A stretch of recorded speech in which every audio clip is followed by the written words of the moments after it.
آپ سمجھتے ہیں کیونکہ آپ نے پہلے ایک ہمارے انٹرویو میں کہا تھا جب یہ ساری ضمانتیں ہو رہی تھی کہ اب ہمیں کارکردگی پر فوکس کرنا چاہیے. ہمارا جو احتساب کا نعرہ تھا وہ انتقام نظر آنے لگا, وہ انتقام بن گیا تھا. اب جو یہ شہباز شریف کے ساتھ آج ہوا ہے وہ کیا وزیر اعظم کی خواہش سے ہٹ کر ہوا ہے؟ وہ آپ کے خیال میں احتساب ہی تھا یا انتقام تھا جو اتنی زبردستی تھی گرفتاری کی آج؟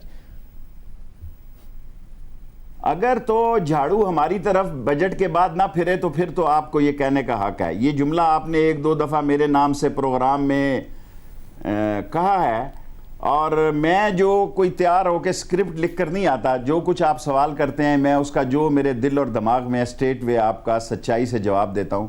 اگر کوئی میرے ذہن میں ایسی بات نہیں کہ خدا نخواستہ میری ان سے کچھ ذاتی دشمنی ہے, یہ قومی دشمنی ہے. صاحب مگر آپ نے کہا کہ دو طرفہ ہی ہوگا اور پھر ہی یہ احتساب لگے گا, انتقام نہیں لگے گا. تو یہ دو طرفہ کب ہوگا اور وزیر اعظم خود کب فیصلے کریں گے؟ انکوائری رپورٹ پہلی کہتی ہے کہ عثمان بزدار کی حکومت نے سیاسی دباؤ میں آ کر 3 ارب روپے کی سبسڈی دے دی, اور پھر جو دوسری رپورٹ آتی ہے اس میں عثمان بزدار کہتے ہیں انہیں اس میٹنگ کے منٹس ہی یاد نہیں ہے جس میں انہوں نے وہ سبسڈی کا فیصلہ کیا. اب سوچیں اگر کسی اور نے یہ بات کی ہوتی تو آپ لوگوں نے کیا حال کیا ہوتا؟ اگر یہ نواز شریف, شہباز شریف نے کیا ہوتا, عمران خان نے کیا حال کیا ہوتا؟ عثمان بزدار صاحب وزیر اعلیٰ ہیں, ان کا دفاع کیے جا رہے ہیں سارے.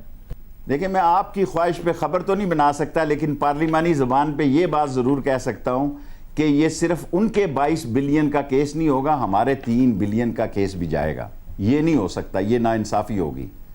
ہمارے 3 بلین کا کیس بھی, یہ جو 10 کمیشن کے مختلف ایجنسیاں بنی ہیں, اگر ہم 85 سے جا رہے ہیں تو 2020 میں یہ جو 3 بلین ہمارے ذمہ پڑ رہے ہیں اس کا بھی حساب کتاب ہوگا اور ہونا چاہیے.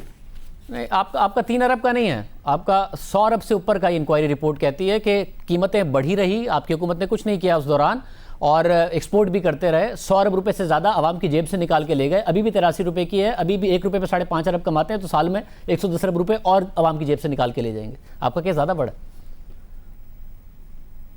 کمال ہے بالآخر کمال ہے, ان کے نصیب میں نہیں ہے. عزت تو خیر ملتی ہے. ہم اپنے پروگرام میں سوال اٹھاتے رہے شوگر مافیا کے خلاف, ہمیں لیگل نوٹس بھیج دیا گیا, میڈیا کو مافیا کہہ دیا گیا, آپ نے کہا آپ کو دھمکی دیتا ہے, اس کو سنجیدہ نہیں لیا گیا. مگر وزیر اعظم تو جہانگیر ترین اور خسرو بختیار کا دفاع کرتے تھے کہ ان کا کوئی کردار نہیں ہے سارے کے سارے شوگر کرائسس میں. صحافیوں کے آگے بھی کیا, تو عزت تو ان کو بہت ملی ہے. یہ وزیر اعظم نے کبھی نہیں کہا کہ جہانگیر ترین کا یا خسرو بختیار کا یا ظہیر بابر کا یا وہ کون انڈسٹری منسٹر جو ہیں رزاق داؤد, ان کا کوئی کردار نہیں ہے. یہ کبھی نہیں وزیر اعظم نے کہا. جن 2 کا میں نے نام لیا, صحافیوں سے مل کے ان کا کہا, آپ لوگوں کے سامنے نہیں کہا ہوگا, صحافیوں سے مل کے ملاقات میں باقاعدہ رپورٹ ہوئے. اچھا, اس کا نہیں مجھے پتا.